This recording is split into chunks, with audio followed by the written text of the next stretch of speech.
సమయం వచ్చినప్పుడు ఆయన తన్ను తాను రుజువు చేసుకుంటాడు. ప్రేమైన దేవుని బిడ్డలారా, అదే కదా అనేది. మరి మీదటికి కరెక్ట్ సమయంలో శారా నీకు కుమారుడు కలుగుతాడు అంటున్నాడు. అప్రాప్రియేట్ టైంలో నీ ఆశీర్వాదాలు వస్తాయి.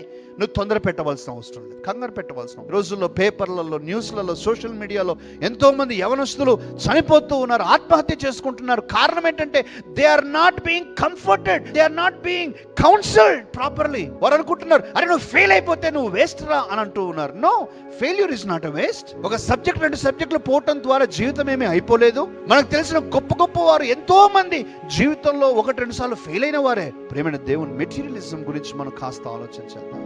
నీ జీవితంలో ఆత్మీయత కావాలి, మిగతా విషయాలకు. అందుకని అంటూ ఉన్నాడు చూడండి, హెబ్రీలకు రాసిన పత్రికలో 13వ అధ్యాయం 5వ వాక్యంలో అంటూ ఉన్నాడు, ధనాపేక్ష లేని వారై మీకు కలిగిన వాటితో తృప్తి పొంది ఉండుడి, నిన్ను ఏమాత్రము విడువను, నిన్ను ఎన్నడను ఎడబాయను అని ఆయనయే చెప్పాను కదా.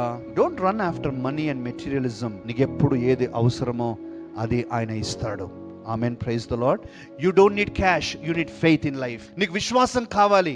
నీకు విశ్వాసం ఉంటే నీకు కావాల్సినవన్నీ కూడా దేవుడు ఇస్తాడు. మీరు విశ్వాసం కొరకు ప్రయాసపడాలి. అందుకనే మెటీరియలిజం కాదండి మన జీవితంలో, నాట్ మెటీరియలిజం. సొలొమోను భక్తుడు సామెతల గ్రంథంలో అంటూ ఉన్నాడు, నువ్వు డబ్బు వెంట పరిగెడితే ఏమవుతుంది, అది నీ దగ్గర నుంచి పావురం ఎగిరిపోయినట్లు ఎగిరిపోతుంది. నువ్వు దేవుని వెంట పడితే డబ్బు నీ వెంట పడుతుంది. వద్దంటే వస్తుంది. నువ్వు దేవుని వెంట పడితే డబ్బు నీ దగ్గరకు వస్తుంది. కానీ చాలా మంది అది విశ్వాసం పెట్టట్లా.